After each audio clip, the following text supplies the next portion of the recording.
तो प्रभात, इतने सालों से आप लिखते आ रहे हैं, अभी जो कहानियाँ आ रही हैं बच्चों के लिए, क्या उसमें आपको कोई बदलाव दिख रहे हैं? और जो बाल साहित्य का क्षेत्र है उसमें भी क्या कुछ बदलाव आए हैं और क्या लगता है? पिछले 10 साल में काफ़ी बदलाव हिंदी के बाल साहित्य में आए हैं। हिंदी के बच्चों के साहित्य को बहुत गंभीरता से नहीं लिया जाता था, और जो बड़ों के लिए लिखने वाले हैं लेखक, वो लोग बच्चों के लिए नहीं लिखते थे। केवल सर्वेश्वर दयाल सक्सेना को छोड़ के और कोई लेखक कवि नहीं है जो बड़ों के लिए और बच्चों दोनों के लिए लिखते रहे हों। तो हिंदी में परंपरा नहीं रही। केवल रविन्द्रनाथ टैगोर ने बांग्ला में लिखा, हिंदी में ऐसा नहीं रहा। प्रेमचंद बड़े लेखक हुए हैं, लेकिन उनकी भी हम कुछ कहानियाँ चुन के और बच्चों के लिए इस्तेमाल करते हैं। तो एक तो वो बात है। अभी पिछले 10-15 साल में ये सुशील शुक्ल ने ये काफ़ी प्रयास किए और हिंदी के बड़े लेखकों को जोड़ा, और उससे काफ़ी बच्चों के लिए साहित्य निकल के आया। जैसे विनोद कुमार शुक्ल ने 2 उपन्यास लिखे, प्रियमवद ने उपन्यास लिखा, और सत्यु ने तो हालांकि अनारकों के 8 दिन पहले लिख दिया था, लेकिन और बहुत सारे लेखकों का अस्कर वजाहत को जोड़ा, स्वयं प्रकाश को जोड़ा।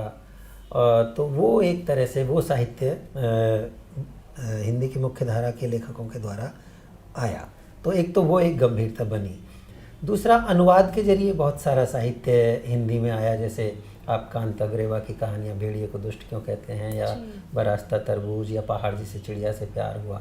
तो एकलव्य वगैरह संस्थाओं ने अनुवाद के जरिए बहुत अच्छा साहित्य लेके आए। फिर इलस्ट्रेशन में आप लोगों ने रियाज एकेडमी के जरिए बहुत काम किया, और उसके जरिए फिर ये अतनु राय और जैसे प्रिया कुरियन खुद हैं, और तमाम तापसी घोषाल हैं, सुजाता दासगुप्ता हैं, ये तमाम लोग जो बहुत बेहतरीन इलस्ट्रेटर हैं देश के, वो बच्चों के लिए हिंदी की किताबों के लिए भी चित्र बनाने लगे। तो ये भी एक अपने आप में बड़ा परिवर्तन है। दूसरा, पराग मैगजीन के बाद में एक बहुत बड़ा गैप हिंदी के बाल साहित्य में मैगजीन के क्षेत्र में दिखाई देता है। तो चकमक निकली, और चकमक के बाद में अब साइकिल और प्लूटो, ये बहुत अच्छी मैगजीन्स हैं जो हिंदी में बहुत अच्छे से अब निकल रही हैं। तो इस तरह से बहुत सारे परिवर्तन आप अनुवाद में, इलस्ट्रेशन में और किताबों में देख सकते हैं। वरुण ग्रोवर का एक संग्रह आया, पेपर चोर, प्रियमवद का मिट्टी की गाड़ी कहानी संग्रह है, वो कमाल की कहानी है। तो और ऐसे विषय जैसे पार्टीशन जैसा विषय, जिस पे नीना सबनानी की मुकुंद और रियाज किताब भी है, लेकिन वरुण ग्रोवर की हरिया विचित्र या रेडियो जैसी कहानियाँ वो अद्भुत कहानियाँ हैं। तो इस तरह से बच्चों के साहित्य में बहुत बड़े परिवर्तन आप देख सकते हैं। तो एक तो आपने कहा जो कंटेंट लिख रहे हैं उसमें बहुत सारा काम हुआ है, लेकिन जो ले रहे हैं जैसे बच्चे हैं या पेरेंट्स हैं, क्या उसमें भी आपको लग रहा है कि कुछ बदलाव है? हाँ, उसमें ऐसे मेरा कोई वैसे अध्ययन तो नहीं है, लेकिन ये जो पत्रिकाएं पहुंचती हैं और इनके जरिए जो साहित्य पहुंचता है वो, और दूसरा जो पराग जो काम कर रहा है कि हर साल इतने सारे लाइब्रेरी एजुकेटर्स को तैयार करते हैं, और वो इंटीरियर में जाके भारत के दूर देहातों में जाके और बच्चों के साहित्य को प्रमोट कर रहे हैं, लाइब्रेरी चला रहे हैं। कुछ लोग व्यक्तिगत रूप से लाइब्रेरी चलाने लगे, तो इससे एक बहुत बड़ा काम संभव हुआ है।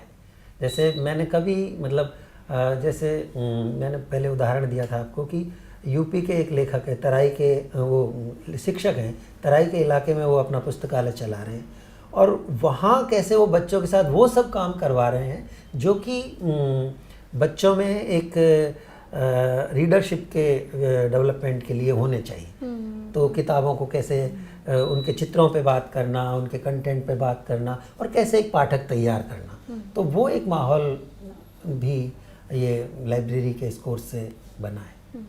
तो वो एक बड़ा काम दिखाई देता है। जी। Similarly, Priya, in illustrations, do you feel that whether there has been change in the kind of content that is coming out, and second, in terms of response to literature and to books, has there been any shift? Yes, I think there's been in both. There's been quite a shift. When it comes to content, I remember that in the beginning when I was when I just started illustrating for books, there was there were a lot of questions about what is Indian identity and things like that, and a lot of did folk tales mean Indian identity? So there was a lot of retelling of folk tales in using the folk art style when it came to picture books, and slowly I think there's been the idea of Indian identity has started to include more stories about lived realities.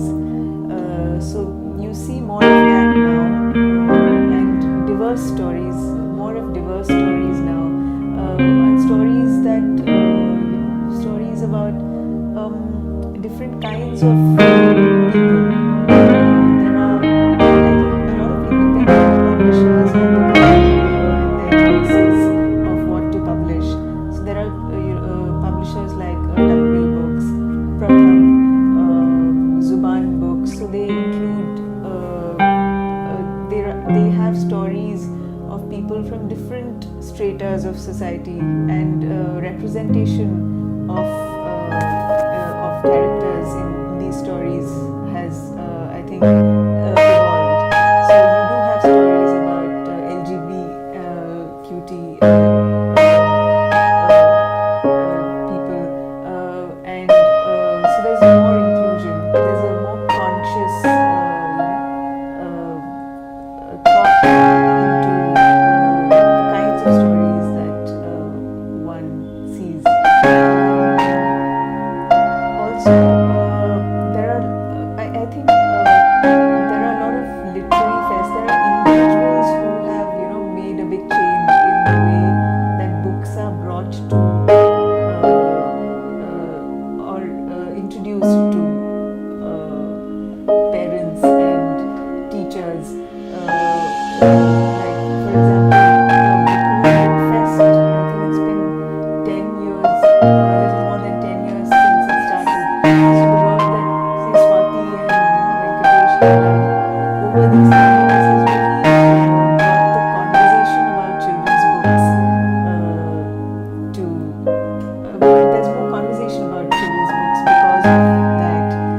Then there's a lot of online there are a lot of online reading groups where books are discussed,